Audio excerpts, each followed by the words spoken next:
Assalamualaikum warahmatullahi wabarakatuh. Kami dari kelompok 4 akan mempresentasikan mengenai konstruktivisme sosial dan pengetahuan subjektif dengan anggota kelompok. Saya sendiri Winda Widiansyah, lalu ada Tia Oktaviana, lalu Maidila Fathia Rahma Vistara, lalu selanjutnya ada Ali Wahyudi, dan yang terakhir ada Muhammad Bagus Fahrizal.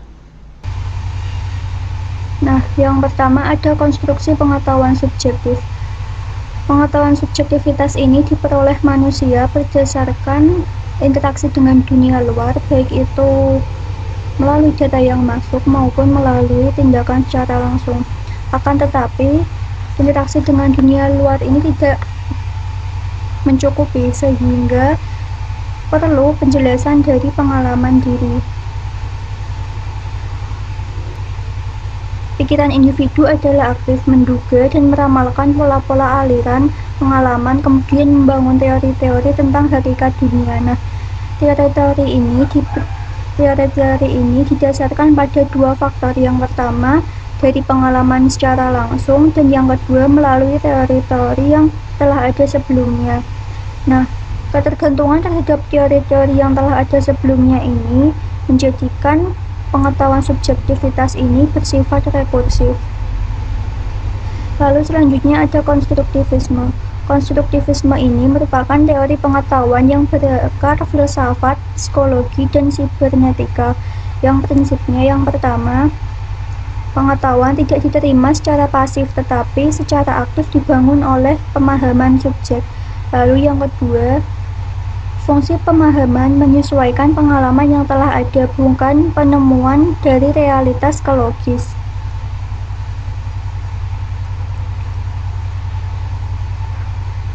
Lalu, menurut pandangan konstruktivis, pertumbuhan pengetahuan subjektif seseorang individu dibentuk oleh interaksi dengan orang lain atau dunia luar. Secara ringkas, pengetahuan subjektif ini tidak diterima secara pasif tetapi secara aktif dibangun oleh kesadaran subjek. Proses ini memperhitungkan pengetahuan subjektif tentang dunia dan bahasa termasuk matematika, kendala objektivitas baik itu secara fisik maupun sosial yang memiliki efek membentuk pengetahuan subjektif, sehingga memungkinkan untuk sebuah kesesuaian antara aspek-aspek pengetahuan subjektif dan dunia luar, termasuk bentuk-bentuk fisik dan sosial dan pengetahuan individu-individu lainnya. Baik, saya Ali Wahyudi akan menjelaskan mengenai konstruksi pengetahuan matematika. Apa itu konstruksi pengetahuan matematika? Konstruksi pengetahuan matematika terdiri dari dua kata pembangunnya, yaitu konstruksi dan pengetahuan matematika. Konstruksi menurut Kamus Besar Bahasa Indonesia berarti susunan, tata letak, model, atau hubungan kata dalam kalimat atau kelompok kata. Sedangkan pengetahuan adalah segala sesuatu yang diketahui. Karena berkaitan dengan matematika, maka pengetahuan matematika adalah segala sesuatu yang diketahui mengenai matematika. Jadi, konstruksi pengetahuan matematika adalah suatu cara atau langkah-langkah yang dilakukan oleh siswa untuk membangun pengetahuan mengenai matematika. Hal ini berlangsung dalam dua proses konstruksi. Yang pertama, proses akomodasi dan proses asimilasi. Pada proses akomodasi, seseorang membentuk skemata baru atau memodifikasi struktur yang ada untuk menyerap informasi dari permasalahan yang dihadapinya. Sederhananya yaitu cara dari seseorang untuk mencerna atau menyerap informasi dari permasalahan yang dihadapinya. Kemudian di proses asimilasinya yaitu proses di mana mengadaptasi informasi atau masalah yang diketahui tersebut sesuai dengan apa yang dipahaminya. Sehingga konstruksi pengetahuan matematika mencakup dasar-dasar matematika melalui istilah-istilah matematika dasar, penggunaan pengetahuan sehari-hari dan hubungannya, serta aturan-aturan dan konvensi yang memberikan dasar untuk logika sebagai kebenaran yang logis. Salah satu ciri dari pengetahuan matematika adalah hierarki atau bertingkat. Jadi suatu hierarki merefleksikan suatu kecenderungan khusus dalam pembentukan konsep dan asal-usul pengetahuan matematika manusia. Hal ini terjadi dalam dua proses, yaitu proses vertikal dan proses horizontal. Dalam proses vertikal, Generasi pengetahuan subjektif melibatkan generalisasi, abstraksi, dan reifikasi dan termasuk pembentukan konsep. Sederhananya yaitu saat kita menjelaskan suatu objek dijelaskan oleh istilah-istilah dari pemikiran, konsep, atau penemuan tokoh-tokoh sebelumnya yang kemudian diruncingkan menjadi lebih spesifik dalam menjelaskan atau memaknai objek tersebut. Contohnya, kita jelaskan mengenai pengertian persegi. Persegi merupakan jejer genjang yang mengkombinasikan sifat persegi panjang dan belah ketupat. Di mana kita tahu sebelumnya, persegi panjang diistilahkan sebagai jejer genjang yang semua sudutnya sudut siku-siku, sedangkan belah ketupat merupakan jejer genjang yang semua sisinya sama panjang. Jadi, persegi dapat dikatakan sebagai jejer genjang yang semua sudutnya sudut siku-siku dan semua sisinya sama panjang. Jadi begitu.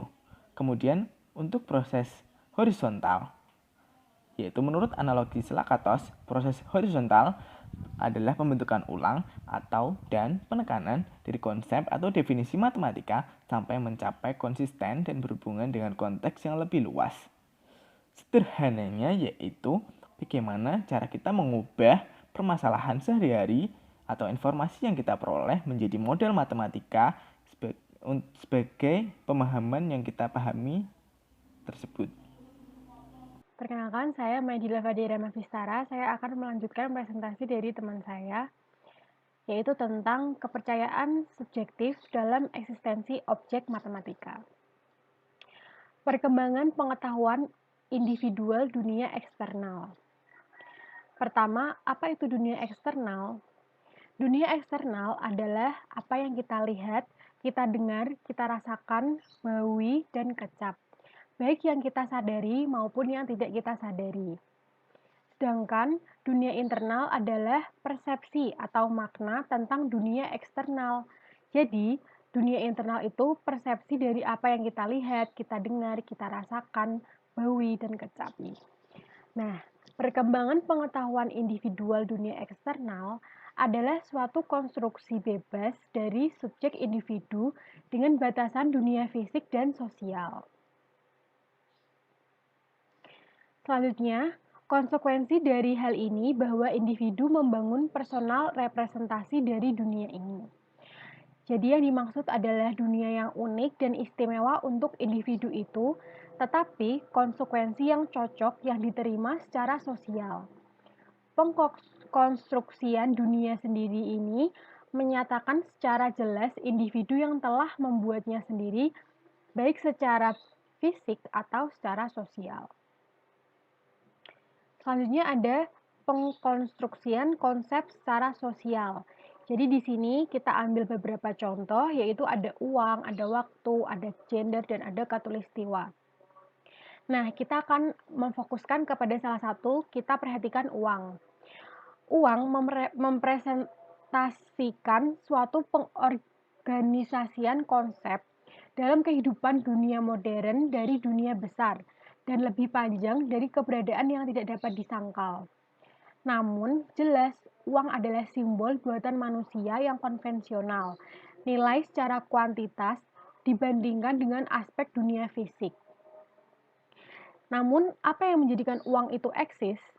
Terdapat dua pandangan secara ontologi yang menjadikan dasar status. Yang pertama, karena penerimaan sosial, yang memberikan objektivitas.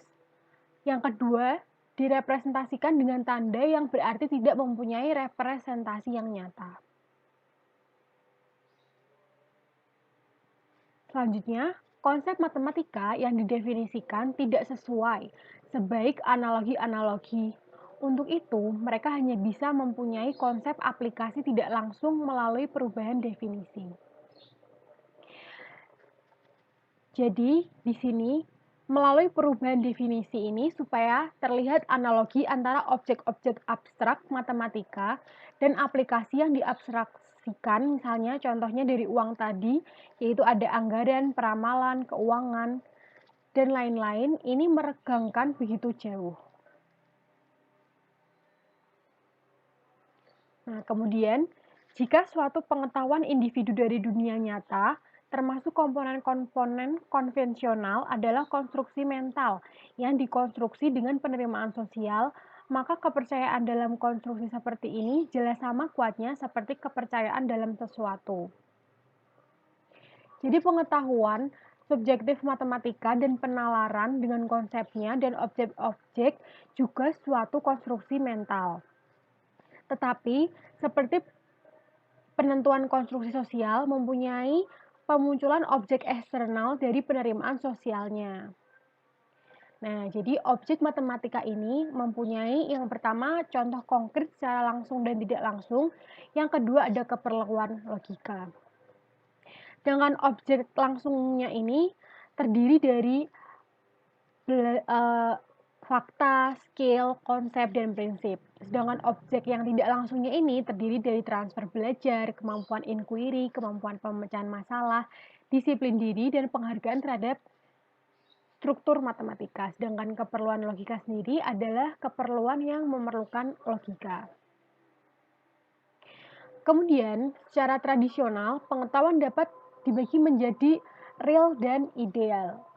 Nah, menurut Aristoteles, ia berpendapat bahwa dunia yang sesungguhnya adalah dunia real, yakni dunia nyata yang bermacam-macam, bersifat relatif dan berubah-ubah. Dunia ide, sebagaimana anggapan Plato, hanyalah dunia abstrak yang bersifat semu, terlepas dari pengalaman.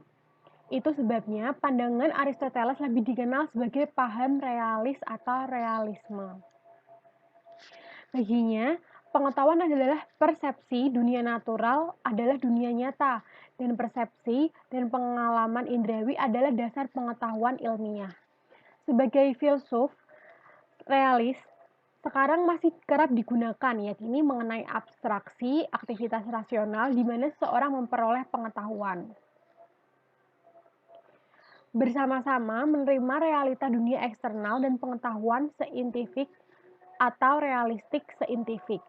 Juga bersama-sama eksistensi ideal dari objektif matematika dan objek matematika atau idealis atau planisme. Dikotomi ini menempatkan objek fisik dan sains dalam suatu realis dan objek matematika dalam lainnya. Dan kemudian dengan demikian, ini menempatkan objek matematika dan fisik dalam kategori yang berbeda. Selanjutnya, pengetahuan fisik dan objek matematika mempunyai status yang sama, bertentangan dengan sifat tradisional. Perbedaan hanya berada dalam kendala fisik alami secara realistas memaksa konsep sains. Melalui arti verifikasi diadopsikan untuk dua tipe pengetahuan, yaitu sains dan matematika. Dengan cara yang sama, termasuk dasar sosial dalam objektif kedua tipe pengetahuan, uraian untuk kepercayaan subjektif keberadaan objek matematika serupa untuk objek fisika secara teoretis. Kemudian, presentasi selanjutnya akan dilakukan oleh teman saya. Terima kasih. Saya Tia Oktaviana, NIM 4101418161. Selanjutnya yaitu hubungan pengetahuan objektif dan subjektif matematika.